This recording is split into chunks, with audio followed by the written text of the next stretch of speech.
आज का training session shero के साथ है। Shero 5 months old beagle puppy है। ट्रीट्स में हम यूज़ कर रहे हैं डॉग बिस्किट्स। ट्रेनिंग के लिए जो आप डॉग बिस्किट्स यूज़ करें वो हार्ड ना हो, बिस्किट को ब्रेक करने में आवाज़ ना आए। एज अ ट्रीट मैं मैंगो बॉइल्ड पोटैटोज़ भी यूज़ करूँगा।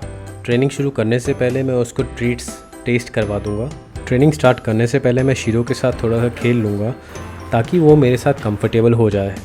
आज शीरो का पहला ट्रेनिंग सेशन है तो ट्रेनिंग आसान नहीं होगी।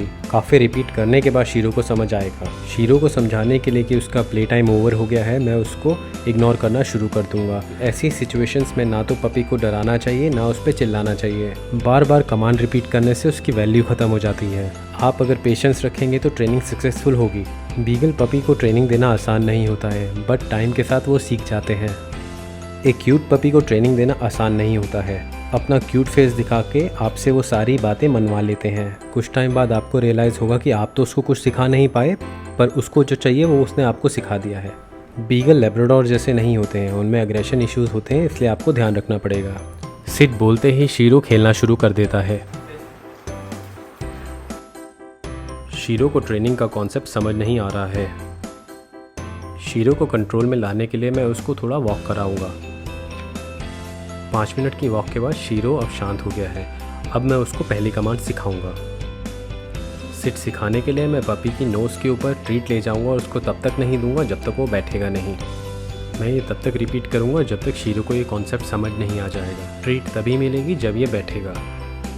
जैसे ही शीरो को सिट का कॉन्सेप्ट समझ आया, अब कम समझाने के लिए शीरो को मैं कम बोलकर अपनी तरफ खींचूंगा और ये दोनों एक साथ होना चाहिए ताकि उसको समझ आए कम का मतलब क्या होता है। जैसे ही शीरो मुझ पे जंप करता है, मैं ट्रीट उससे दूर ले जाता हूँ।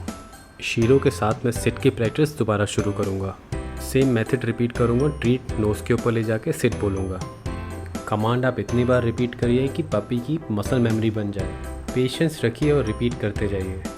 पपी को ट्रीट देने का भी तरीका होता है। आप ट्रीट पपी के पास ले जाइए और उसको हाथ से लेने दीजिए, तभी पपी को समझ आएगा कि कितने प्रेशर देके हाथ से ट्रीट लेनी है। बहुत से पपी खेलते खेलते आपको काट लेते हैं और स्क्रैचेस और ब्लड निकलता है। उसी चीज़ को कम करने के लिए प्रैक्टिस करते हैं। डाउन सिखाने के लिए पपी की चिन के नीचे मैं ट्रीट लेके जाऊँगा और उसके बैक पर हल्का सा प्रेशर दूंगा ताकि पपी हर कमांड में ट्रीट एक्सपेक्ट ना करे। इसलिए मैं उसको अब 2 कमांड्स के बाद ट्रीट दूंगा। सिट पर नहीं, पर डाउन पे दूंगा। ये बहुत इंपॉर्टेंट है कि मैं ट्रीट तभी रिलीज़ करूं जब शीरो की एल्बोज ज़मीन पे टच करें। ये मैं बार बार रिपीट करूंगा जब तक शीरो ठीक से समझ ना जाए। थोड़ी देर के बाद शीरो समझ गया। ट्रीट तभी मिलेगी जब वो पूरे तरीके से नीचे बैठेगा।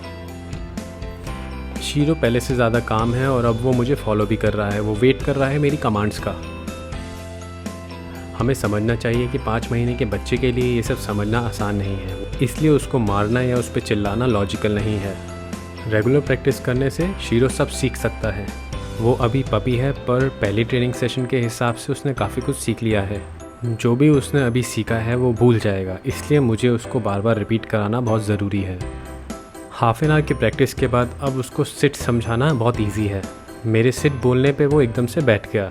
मेरे पर्सनल एक्सपीरियंस के हिसाब से कॉन्सेप्ट समझाने के लिए 30 मिनट्स बहुत होते हैं, पर उसको बार बार रिपीट करना पड़ता है। अब हम शीरो को नो कमांड सिखाएंगे, जो कि सबसे इम्पॉर्टेंट कमांड है। नो कमांड सिखाने के लिए ट्रीट का बॉल में नीचे रख दूंगा। बॉल के आसपास मैं शीरो को वॉक कराऊंगा। जैसे ही शीरो ट्रीट लेने की कोशिश करेगा, मैं उसको हल्का सा पुल करके अपनी तरफ नो बोलूँगा। जैसे ही वो ट्रीट लेने के लिए जाता है, मैं उसको अपनी तरफ खींचता हूँ और नो बोलता हूँ ताकि वो रिलेट कर पाए कि नो का मतलब है क्या। पुल करते वक्त मैं ध्यान रखूँगा कि शीरो को मैं हर्ट ना करूँ, क्योंकि शीरो एक पपी है, उसकी नेक कभी स्ट्रॉन्ग नहीं है। सिर्फ नो ही एक ऐसी कमांड है जिसमें मैं ट्रीट्स का मिनिमम यूज़ करता हूँ। पपी को इस कमांड की सीरियसनेस का पता होना चाहिए। आफ्टर ऑल शीरो एक पपी ही है, तो उसको थोड़ा बहुत ट्रीट तो देना पड़ेगा ताकि उसका इंटरेस्ट ट्रेनिंग में बना रहे। जिस तरीके से शीरो लीश खींच रहा है, मैं समझ सकता हूँ कि उसको ये पसंद नहीं आ रहा है, पर ट्रीट देते साथ ही वो नॉर्मल हो गया। ट्रीट बेस्ड ट्रेनिंग बहुत ही अच्छा टूल है पपी को सिखाने के लिए कोई भी नई कमांड, बट इसका ओवर यूज़ करने से पपी की एक्सपेक्टेशंस हमेशा बन जाएंगी कि उसको ट्रीट ही चाहिए हर चीज़ सुनने के लिए। इसलिए कुछ टाइम के बाद आपको ट्रीट्स धीरे धीरे करके बंद करनी पड़ेंगी। शीरो समझ गया है कि बॉल से उसका खाना अलाउड नहीं है अभी।